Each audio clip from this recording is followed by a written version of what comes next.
to Jeremy Irvine. How you doing? Hi. I want to open it out actually because we've got lots of questions from the audience. Is there any person who inspired you to become an actor? Yeah, lots of people. I said my drama teacher at school, a guy called Jason. He was fantastic, and he kind of made out drama school to be this kind of boot camp, I guess. And when I left school, I tried to join the army and got rejected very quickly. But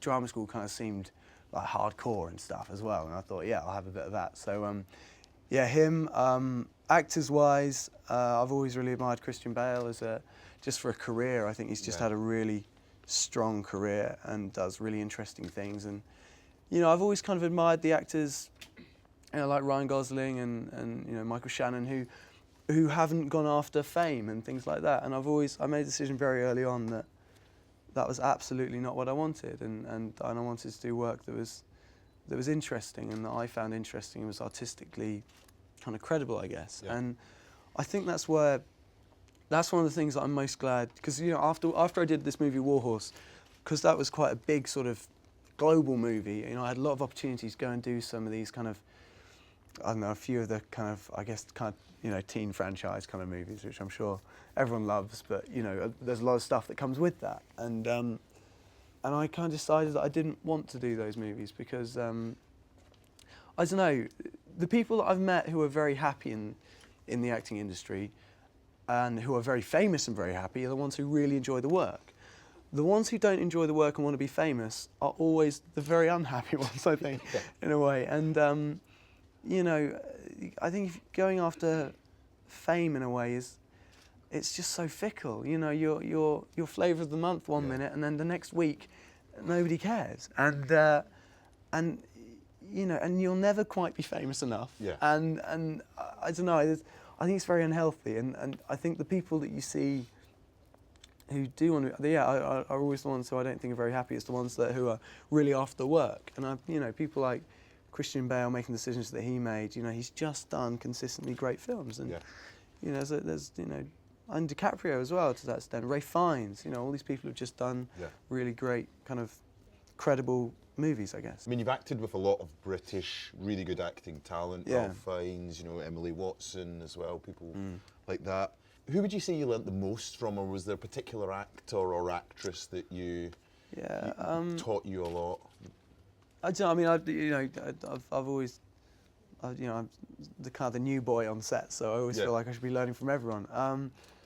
I mean, Ray Fiennes was someone who I really learnt a lot from. You guys, does everyone know Ray Fiennes? He's Voldemort, basically. and Colin Firth as well. I learnt a vast amount from Colin, and I got to play a character that was, me and Colin shared a character. I played the young him, and we got to build a character together in a way, and that was really great. I guess those two in a way. I think they're the two people that I worked with who I've come away from really thinking, wow, if I can be half of what they're like in 20 years' time, then that'd be amazing. When you went for auditions, how did you take rejection? How did you progress from them? If anyone here wants to get into acting, you will be rejected a huge amount, and that's just something you just have to deal with. I reckon the year and a half that I went without work, I was maybe going up for 3 to maybe 5 auditions a week, and every single one you're hearing no, you're not good enough, no. And you just have to get on with it. You just have to, I wouldn't say know you're good, but just not care, I guess. If you're not going to give me any work, I'm going to make my own work. I'm going to go and film my own stuff. I'm going to go and, if you don't get onto a 3-year drama school course where they help you get an agent, go, well, whatever, I'm going to go and get an agent myself. And so, I spent months and months walking around London with CVs, putting them through letterboxes and, making this little showreel thing. And but even now, I don't get every job I go up for, nowhere close, because there's a lot of actors around, and a lot of the time that job that you really want and the one that you desperately want is probably not going to be the one you're going to get, because you'll kind of want it too much in a way, and you'll get nervous in the audition and all that sort of stuff, and so you have to get over it, I think, and I've got very, very down about not getting jobs before, and it doesn't help you. It doesn't help you because, you know, next week could be the job that you are going to get, and it could be even better, and you never know. Like, you just kind of have to. But you know, if anyone who wants to get into, I think, any area of the arts like that, you know, whether they want to be an actor or a singer or anything like that, you have to get used to hearing no, and you have to get used to it just kind of bouncing off you. And I don't know, in a way, it used to make me really angry, and that was good because that made me go, well, you know, whatever, I'm still going to go and do this, and I'm going to show you, you know, like, and it's great. And then when you do get it, you can have a little smile to yourself and go, ah. How does it feel when you get a part?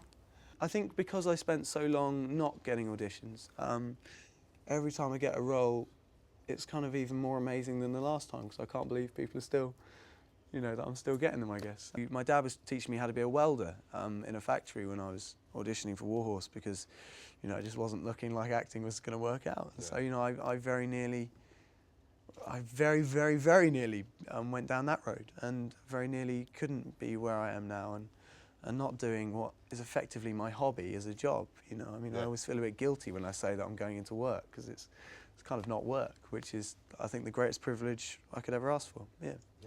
Do you read the reviews that other people write about the films you've been in? No, I made that mistake once.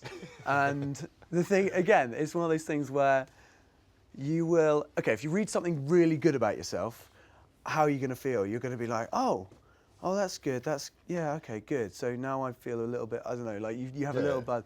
Or you're going to read something bad about yourself and feel awful for months. Yeah. So it's kind of that balance. And the thing is because a review has to be a balanced review, all reviews will say something good and they'll say something bad, you know, and because, you know, that's what a review is.